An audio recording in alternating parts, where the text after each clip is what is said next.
Bonjour à tous et à toutes, je suis ravi de vous retrouver pour vous présenter une interview exclusive dans le cadre du Carrefour des réussites. Révolution Internet, vivez pleinement de votre passion et valorisez votre expertise. Et je suis ravi d'accueillir une des intervenantes qui s'appelle Aurore et je vais te demander premièrement si tu es d'accord de te présenter en quelques mots. Oui, avec plaisir. Alors tout d'abord, merci David pour ton invitation à cette interview. Donc moi c'est Aurore, je suis web marketeuse.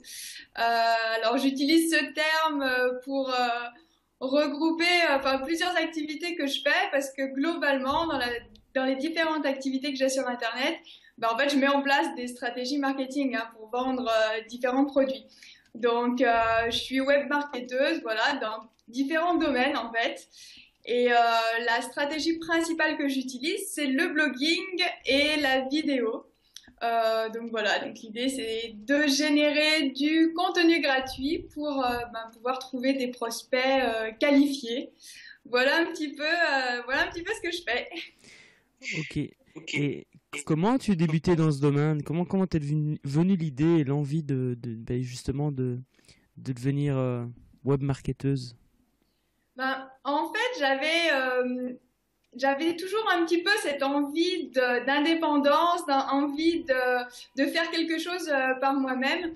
À la base, je suis ingénieure de formation. Et puis en fait, il y a 2 ans, j'ai eu un licenciement économique. Et bon alors, en fait, j'avais déjà vécu des licenciements économiques précédemment. J'avais retrouvé du travail par la suite. Mais là, il y a 2 ans, en fait, ça a été vraiment le moment où je me suis sentie prête. Où cette fois, là, je me suis dit, c'est le moment pour moi de me lancer et de mettre en place ces rêves que j'avais un petit peu d'indépendance. Donc ça a été un petit peu une opportunité pour moi ce licenciement. Et alors pourquoi j'en suis venue à Internet? Parce que à l'époque, c'est toujours le cas, je vivais donc à l'étranger, je suis toujours en Asie. Et sachant que je parlais pas la langue, il fallait que je trouve une solution pour faire du business avec des gens qui parlent français ou anglais. Et donc Internet c'était vraiment pour moi l'outil idéal à utiliser pour lancer mon business. Donc je me suis tout de suite orientée vers Internet pour lancer mon activité en ligne. Voilà. Et donc, on peut dire que l'élément déclencheur, ça a été ton licenciement. Et donc, c'est vraiment ça qui a fait que tu as décidé d'entreprendre, ou il y avait d'autres choses qui t'ont également donné l'envie. Est-ce que tu avais envie de le faire depuis très longtemps? Oui, alors j'avais envie de le faire, pas depuis très longtemps. En fait, on va dire que ça faisait 1 an à peu près que je commençais à être sur Internet, à suivre certaines personnes, certains blogueurs, à commencer à m'intéresser à tout ce qui était développement personnel. Et en fait, c'est tout ça qui a fait que je commençais à avoir un cheminement dans ma tête et cette envie d'entreprendre. Donc voilà, c'est pour ça que, comme je te disais, j'avais subi un licenciement économique 3 ans plus tôt. Et enfin 3 ans plus tôt, quand j'ai été licenciée, pour moi, il fallait vraiment que je retrouve un boulot dans le même domaine. Il n'y avait pas d'autre option. Alors que là, j'étais vraiment dans un état d'esprit complètement différent parce que ça faisait 1 an que dans ma tête, je me disais ouais, mais ça, je vais peut-être pouvoir le faire moi aussi. Voilà, c'est possible pour moi aussi de faire quelque chose par moi-même, d'être indépendante. Donc là, ça faisait déjà 1 an où je réfléchissais beaucoup, mais j'étais pas passée à l'action du tout par contre. Donc quand j'ai été licenciée, je me suis dit ben voilà, c'est un signe pour moi que c'est le bon moment, il faut que je passe à l'action, mais j'avais rien fait précédemment. Donc voilà, je partais vraiment de zéro par contre. Génial. Et par rapport à cette opportunité donc qui est Internet, tu as vraiment démarré sur Internet parce que tu étais en Chine, mais que tu voulais t'adresser à un public francophone.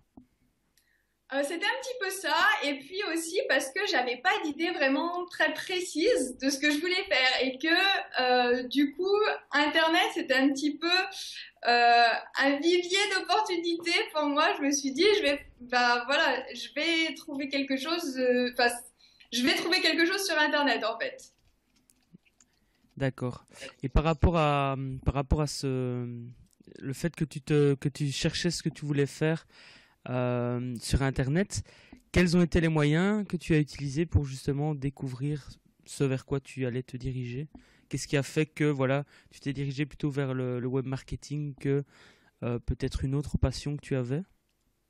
Alors, en fait, ce qui s'est passé, c'est que effectivement, j'avais une passion, quelque chose où je me disais, j'aimerais bien, voilà, dans le futur, voilà, vivre de cette passion-là.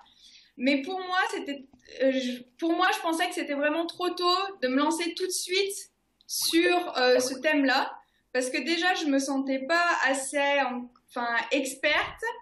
Et puis, je me suis dit, de toute façon, quel que soit le domaine dans lequel je vais vouloir développer une activité, dans tous les cas, il va falloir que je me forme au marketing. Donc, en fait, j'ai commencé par me former au marketing.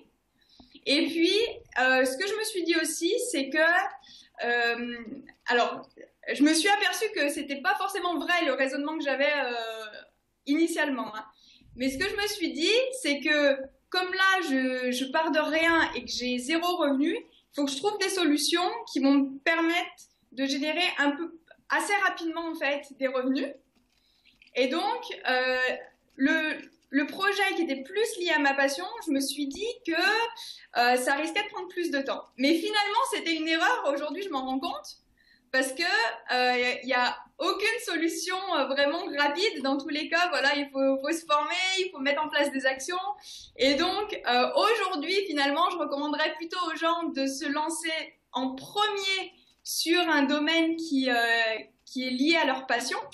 Mais moi, c'est pas forcément le choix que j'ai fait au départ, en fait. C'est puissant ce que tu dis parce que justement ça démontre bien qu'effectivement Internet c'est une opportunité, mais quand on parle d'opportunité on ne parle pas de baguette magique. C'est Internet, voilà, il faut travailler pour gagner de l'argent sur Internet comme pour gagner de l'argent dans n'importe quel métier, mais c'est une opportunité parce que cela permet de toucher un public plus large, cela permet de dématérialiser certains contenus, on en reviendra, mais voilà, c'est vraiment une opportunité qui permet de faire un effet de levier et de justement travailler travailler moins pour gagner plus, c'est peut-être pas ça que j'aurais dû utiliser, mais en tout cas, je pense que le message est là et le fait qu'Internet c'est une opportunité. Attention, il faut pas croire que c'est une baguette magique. Ouais, voilà. Si tu veux compléter peut-être ce que je Ça fait dis. ça, ouais. Et effectivement, il faut voir ça. Enfin, quand on se lance sur Internet, il faut vraiment se dire que c'est un vrai business. On n'est pas là pour s'amuser. De la même manière, ou si on décidait de se lancer dans une activité en ouvrant un magasin physique, enfin, il faut prendre ça au sérieux de la même manière. Et ça se fait pas en un jour. C'est pas parce qu'on est sur Internet que c'est forcément plus rapide. Donc, ouais, tout à fait, voilà. Et par contre, pour revenir au fait que je suis pas partie tout de suite sur ma passion au départ, je me suis finalement découvert une passion dans le marketing. Donc, finalement, voilà, je me suis retrouvée voilà, à faire une activité où j'ai pris beaucoup de plaisir, j'ai découvert plein de choses qui m'ont plu. Et puis, voilà, finalement, c'est pour ça qu'aujourd'hui, je suis toujours dans ce domaine-là, quoi. Et est-ce que tu peux nous dire ce qu'était ton autre passion, si c'est pas indiscret? Donc l'autre passion que tu citais là tout de suite. Ouais, c'est le yoga. Mon autre passion, c'est le yoga. Donc aujourd'hui, je pratique toujours un petit peu le yoga. J'ai découvert le yoga lors d'une année où j'ai vécu en Inde et je me suis découvert cette passion pour le yoga. Donc aujourd'hui, je pratique toujours le yoga en amateur et j'ai toujours ce projet de me former un petit peu plus et puis d'éventuellement voilà lancer une activité liée au yoga. Et c'est toujours dans un coin de ma tête et je pense que je vais pas trop tarder à lancer quelque chose par rapport à ça, un projet dans ce domaine. Eh bien, on te le souhaite en tout cas. Alors, par rapport au business, donc on va revenir à ton business au niveau du web marketing, donc tout ce que tu as fait pour le moment. Ouais. Depuis combien de temps tu travailles dessus et donc combien de temps il a fallu pour que tu en arrives là? D'accord, alors comme je te disais, suite à mon licenciement économique, donc ça fait exactement 2 ans. Ouais, c'est ça à peu près. décembre il y a 2 ans. Donc ça fait 2 ans. Et les résultats, combien de temps j'ai mis pour en arriver là? Alors pour en arriver où je suis pas du tout stabilisée là. Je suis toujours en croissance de mon business. On va dire que quand je me suis lancée, en fait, je m'étais fixé un objectif à 1 an pour faire un bilan. Et en fait, je m'étais dit, voilà, dans 1 an, j'ai tel objectif. Et si je l'ai pas atteint, il faudra que je retourne travailler. C'est un petit peu ça le challenge. Et en fait, au bout d'1 an, j'avais pas atteint l'objectif que je m'étais fixé, mais j'en étais très proche. J'en étais suffisamment proche pour ne pas avoir à retourner travailler. Et en tout cas, voilà, où j'avais pris goût, et en tout cas, je m'étais dit, là, je suis trop proche d'atteindre mes objectifs, d'atteindre mes rêves. C'est pas possible d'abandonner, quoi. C'est pas possible d'abandonner maintenant. Donc voilà, donc au bout d'1 an, j'ai continué, et voilà, cette deuxième année, ça a vraiment beaucoup de choses qui ont décollé, quoi. Ça me rappelle l'histoire de la fameuse personne qui avait acheté une mine d'or et qui avait creusé, et qui en fait était vraiment à quelques mètres d'un filon, vraiment un des plus gros filons d'or du monde. Et cette personne a abandonné. Elle a revendu pour une bouchée de pain on va dire sa caverne, j'allais dire. Si tu veux m'aider, tu peux, mais sa mine, voilà. Et en fait, la personne suivante a fait appel à un expert, et en travaillant vraiment, en ciblant le bon endroit à creuser, et bien à quelques mètres près, ils sont tombés sur le plus grand filon. Et donc c'est ce que je voulais dire par rapport à ce que tu nous disais, c'est qu'effectivement, tu as travaillé pendant 1 an. Si tu avais arrêté, tu serais peut-être passé à côté effectivement de ce que tu es aujourd'hui, de ce que tu fais aujourd'hui, et donc voilà, d'une opportunité. Donc tu as continué, tu as persévéré, et ça t'a amené vers les résultats que tu voulais. Ouais, exactement.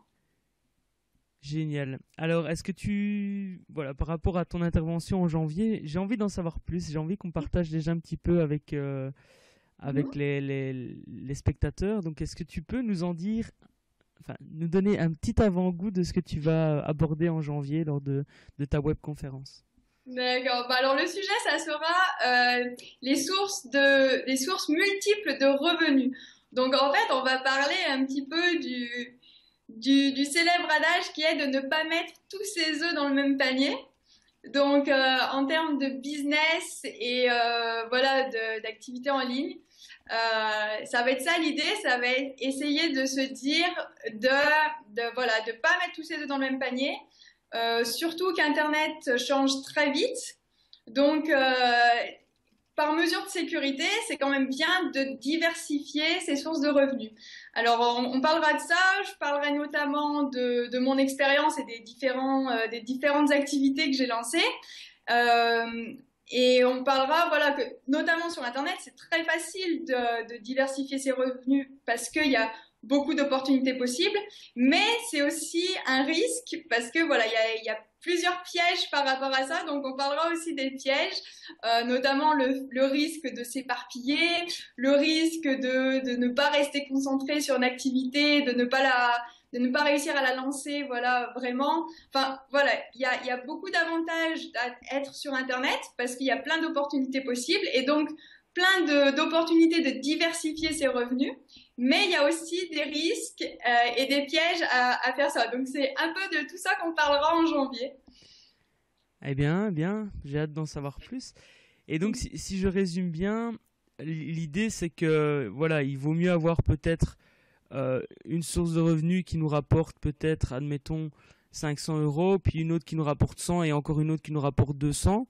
Comme ça, si une de ces sources de revenus tombe à plat pour diverses raisons, on n'est jamais sûr de ce qui peut arriver, que ce soit sur Internet ou ailleurs, eh bien, même si une de ces sources de revenus tombe, on a encore un revenu qui est là pour pouvoir rebondir.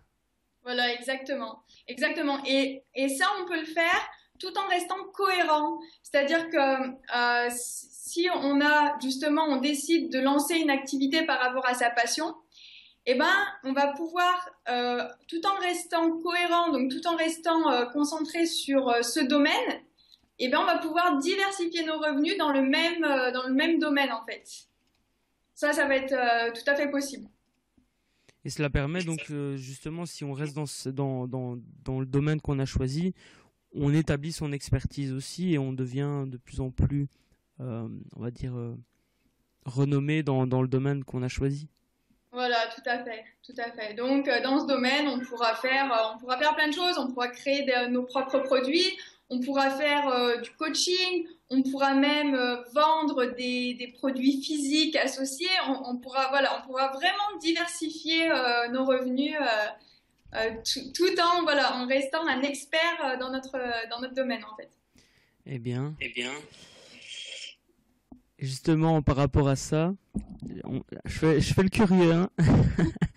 Quel conseil tu donnerais à quelqu'un qui débute justement en web marketing?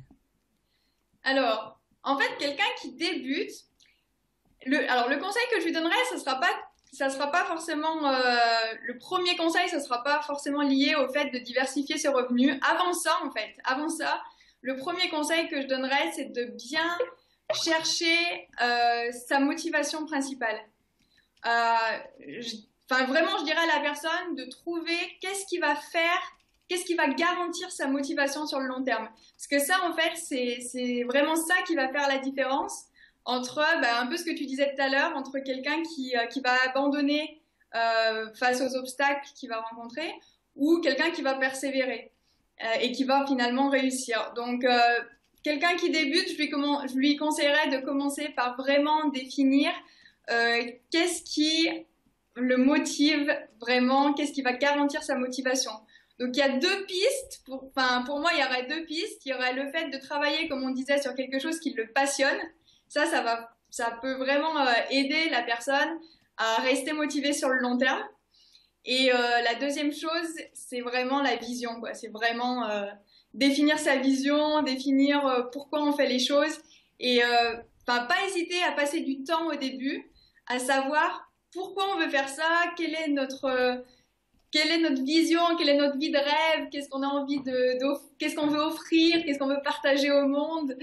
Voilà, c'est super important parce que les obstacles, on va en avoir, les difficultés, on va en avoir, ça c'est sûr, c'est une certitude, ça c'est certain. Et en fait, ce qui va faire notre réussite ou pas, c'est voilà notre capacité à faire face à ces difficultés. Et si on a quelque chose auquel se rattacher, une vision, une motivation qui est assez forte, et ben voilà, on aura le courage, on aura la force de passer ces obstacles. Et si on l'a pas, et ben on risque d'abandonner.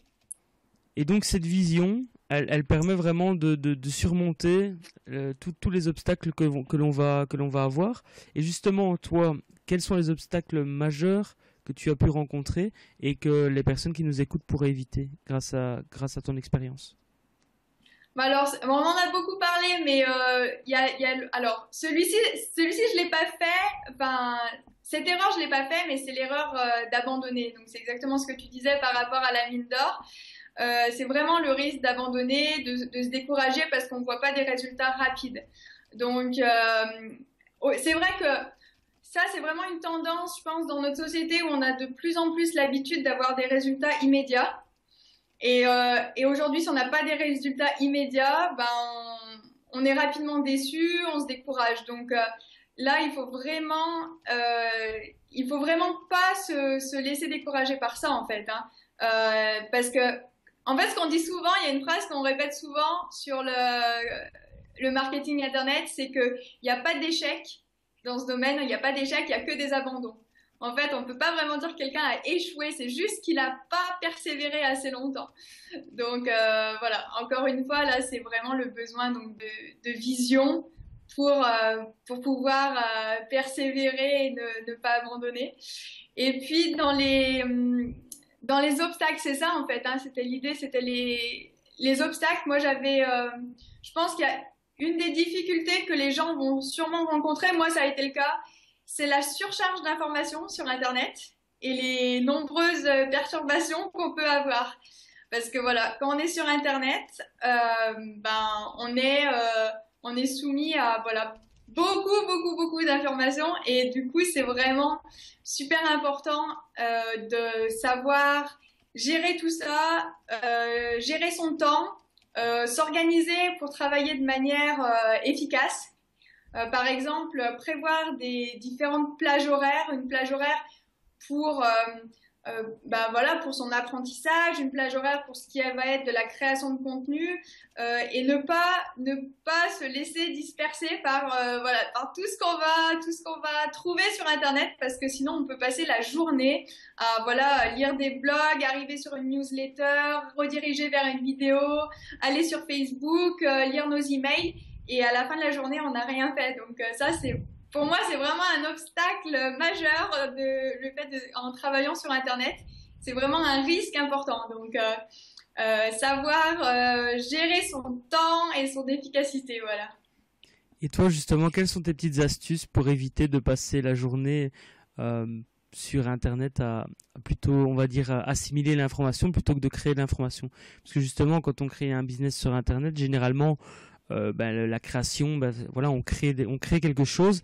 Et là, le fait d'être vraiment surchargé d'informations fait que justement, on ne crée plus. On subit, on assimile les choses, mais on ne crée plus. Donc justement, quelles sont tes astuces à toi pour éviter d'assimiler et plutôt partir dans la création? Ben, alors déjà, je me fixe des objectifs. Donc chaque jour, je sais que j'ai une création de contenu à fournir et je le fais tout de suite. En fait, je le fais tout de suite le matin et en fait, je me connecte même pas sur Internet. En fait, je commence tout de suite à écrire, alors que ce soit écrire un article, faire de la création de produits, etc. Donc, je me lance et sans forcément me connecter. Sans me connecter sur Internet, ou alors voilà, je me connecte, mais vraiment, voilà, je j'ouvre pas ma boîte mail, j'ouvre pas les réseaux sociaux, c'est vraiment, je me concentre sur cette activité, voilà, jusqu'à ce que j'ai terminé, et je fais rien d'autre tant que j'ai pas fini mon activité principale en fait, parce que l'activité, on va dire principale, c'est mon activité productive, génératrice de revenus, on va dire. Donc c'est la priorité de la journée. Et puis une fois que je l'ai fait, voilà, je peux m'autoriser à faire d'autres choses. Donc si je comprends bien, tu te lèves et tu fais les tâches les plus importantes pour ton business en premier, Ouais, ouais, quitte à voilà, ne pas te exactement. connecter sur Internet. Ouais. Mm. Et justement, ça t'évite de tomber peut-être sur un email qui va te dire il y a quelque chose à faire et de partir justement sur des choses qui n'étaient pas prévues et qui t'empêchent de réaliser tes objectifs de la journée. Ah oui, oui, parce que ça c'est sûr. À chaque fois ça arrive. À chaque fois il y a un email. Je sais que si je le lis, je vais être obligée de le faire tout de suite. Je pourrais pas m'en empêcher. Donc voilà, je préfère ne pas ouvrir la boîte mail avant d'avoir fini mes tâches importantes. Génial. Et est-ce que donc il t'arrive de ne pas ouvrir ta boîte mail pendant une journée? Donc par exemple, voilà, tu as des tâches à faire, tu as tes objectifs de la journée, et est-ce qu'il t'arrive que tes objectifs de la journée te prennent une journée entière et tu n'ouvres pas ton email parce que voilà, c'est le plus important, tu fais ça et tu passes alors le lendemain, ça peut attendre les emails? Alors, non, les emails, ça attend jamais le lendemain, mais ça attend le soir, oui. Ça m'arrive de passer la journée sur une tâche vraiment importante et de le faire, voilà, quand j'ai fini de travailler, je me dis j'ai fini. Et puis, ah non, zut, il me reste encore les emails. Donc, je fais ça vraiment le soir. Mais oui, ça m'arrive, ouais. Et justement, est-ce que tu pourrais nous donner un ratio, comment dire, voilà, par rapport à la quantité, enfin le temps qu'il faut passer sur son, on va dire, on va comparer ça, donc le temps de passer au niveau de la création et le temps Mhm. passé plutôt à l'assimilation d'informations. Hum, Alors, pour moi, pratiquement, c'est pratiquement 50-50 en fait.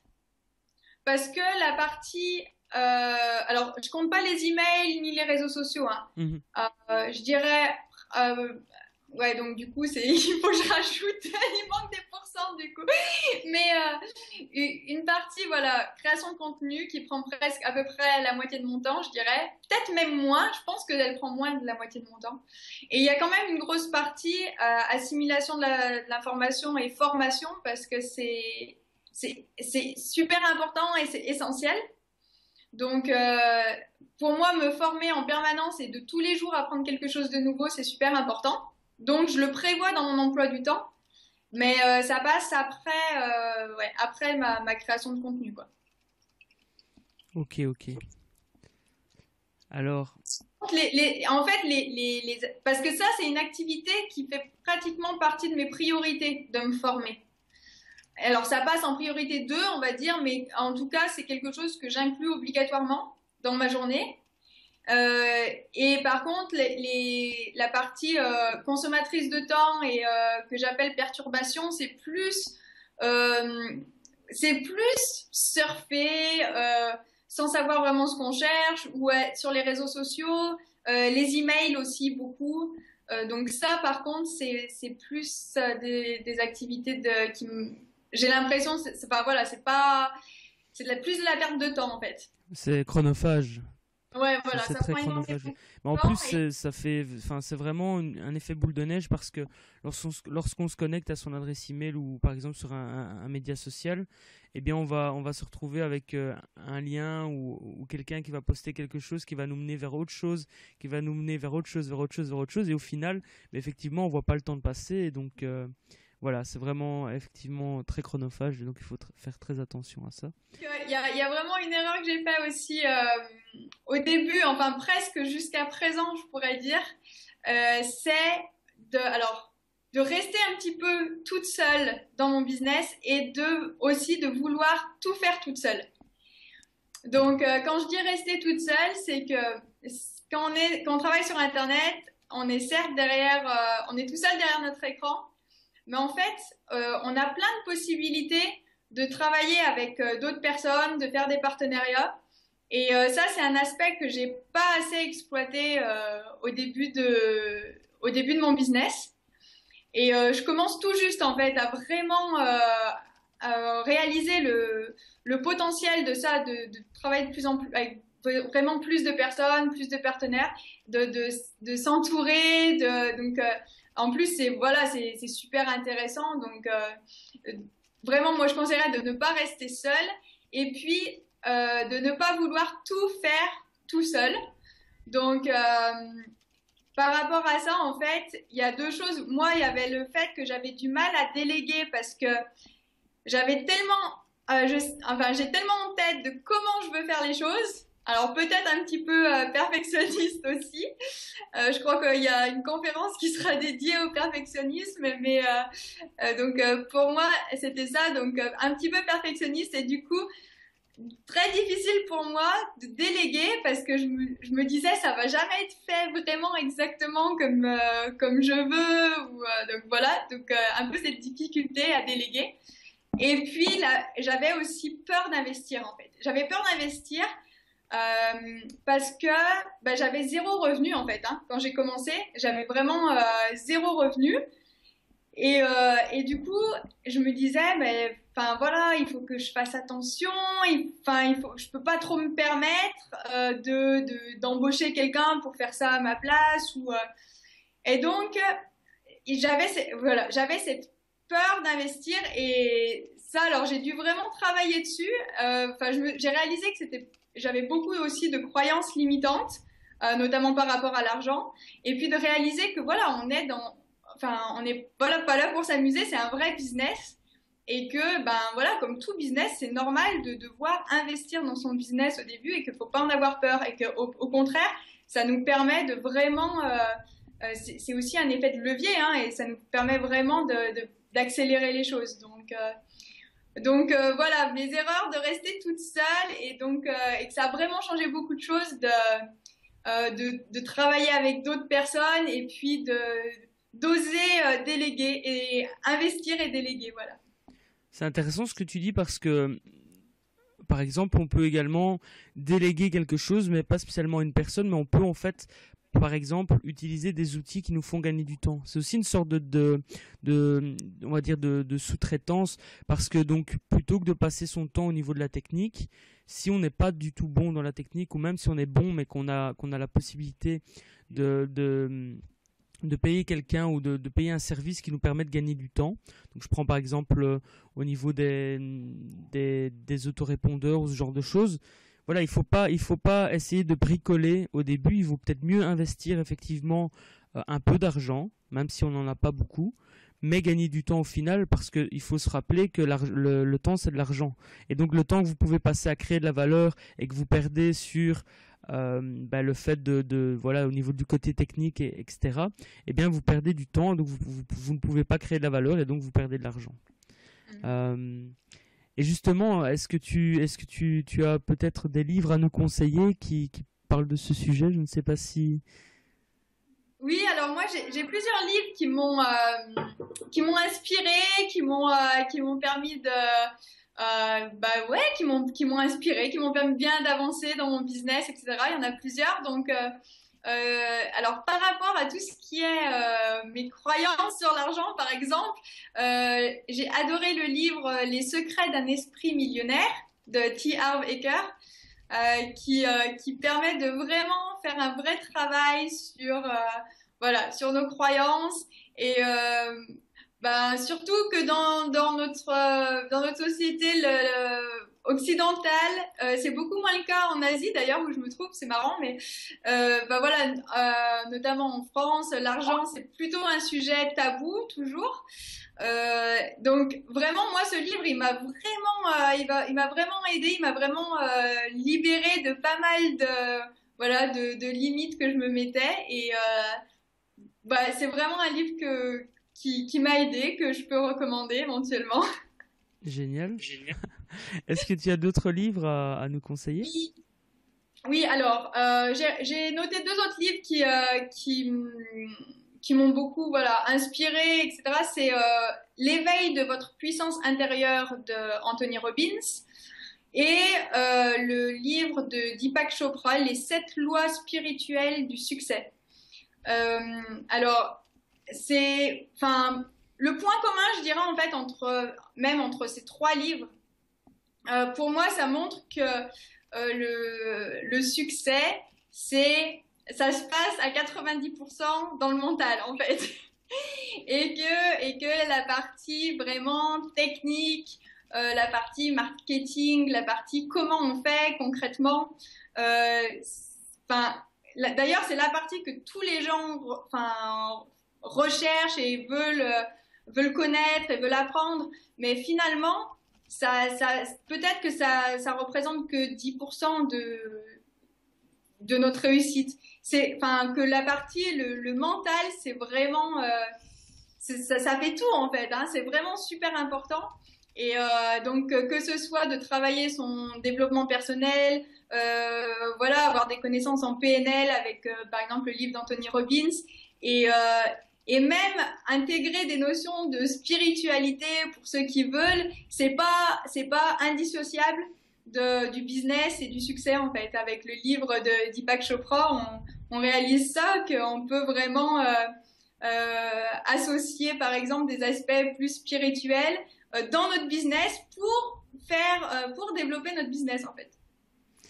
Et attention que spiritualité ne veut pas spécialement dire ésotérisme, etc. Hein. Spiritualité, c'est beaucoup plus large. On en parlera très certainement au niveau du carrefour des réussites, parce que c'est vrai que c'est un sujet qui est souvent galvaudé. Quand on parle de spiritualité, on pense souvent à Dieu ou des choses comme ça, et alors que c'est pas du tout le cas. Non, pas du tout. C'est vraiment dissocié de la religion dans ce cas-là. Et alors, justement, si vous voulez lire ce livre, c'est un tout petit livre en plus. C'est un tout petit livre, il se lit super rapidement. Et vous pourrez vraiment voir cette notion, ce que Deepak Chopra appelle, la spiritualité selon Deepak Chopra, qui est lui à la base un vrai scientifique en plus. Hein. Mais c'est super. Ce livre, il est vraiment intéressant. Et donc ça, c'est un autre livre ou bien c'est celui que tu nous as cité tout à l'heure? C'est celui que j'ai dit, donc qui s'appelle Les 7 lois spirituelles du succès. C'est pas grave. Voilà, ça prouve qu'on travaille bien de chez nous. Moi, vous risquez d'entendre le chat miauler, mais voilà. Comme ça vous montre aussi qu'effectivement, oui, on peut travailler de chez soi, comme on peut travailler d'ailleurs depuis n'importe où dans le monde, du moment qu'on a une connexion Internet, n'est-ce pas? Exactement. Et d'ailleurs, pour la petite anecdote, je sais pas si on peut dire que tu seras peut-être pas plus en Chine au moment de la webconférence. Oui, effectivement. Donc, à peu près sûr, je serai au Cambodge, puisqu'il commence à faire un petit peu froid en Chine, donc il est temps d'aller chercher un peu de soleil. Ah donc tu migres, c'est ça? Je migre pendant l'hiver, mais c'est des, c'est pas des vacances comme beaucoup de personnes l'entendent, aller se faire rôtir sur la plage, parce qu'en fait, je vais travailler tous les jours, normalement, à peu près tous les jours. Je vais travailler, voilà, j'aurai une connexion Internet et je vais travailler. Mais voilà, je serai au soleil et puis j'en profiterai quand même pour visiter un petit peu, puisque le Cambodge, je ne connais pas, donc forcément, je vais en profiter pour visiter quand même. Mais est-ce qu'on peut considérer que tu travailles vraiment? Est-ce qu'on peut plutôt, enfin, vu que c'est ta passion et que voilà, est-ce que tu considères que tu travailles en fait? Oui, je considère pour l'instant encore que je travaille parce que je passe beaucoup, beaucoup, beaucoup, beaucoup de temps sur mon business et et alors même si j'adore ça, l'objectif c'est quand même que j'arrive à me libérer un petit peu plus de temps perso pour faire d'autres choses. Parce qu'en fait, même si j'adore faire ce que je fais, enfin, je passe beaucoup, beaucoup, beaucoup de temps dessus. Et là, je suis en train de chercher vraiment à rééquilibrer en fait certains différents domaines de ma vie. Donc, c'est vrai que quand on fait quelque chose qu'on aime, on peut dire qu'on travaille pas. Donc, ouais, en fait, je peux dire que je travaille pas vraiment, mais par contre que je suis encore à la recherche d'un équilibre. Vous En avoir fait. partagé tout ça, Aurore. J'ai une dernière question.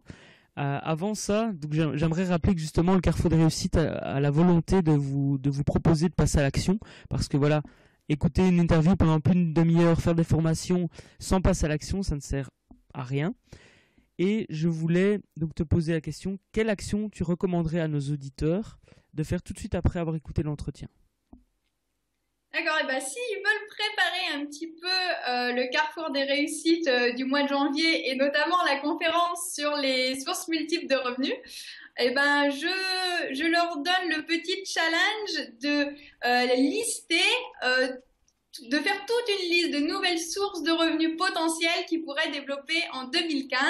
Donc de faire un petit brainstorming, donc ça veut dire sans censure, de lister le maximum d'idées de nouvelles sources de revenus qu'ils pourraient générer, et puis de prendre la décision, l'engagement, voilà, d'en développer une cette année. Voilà, petit exercice du jour.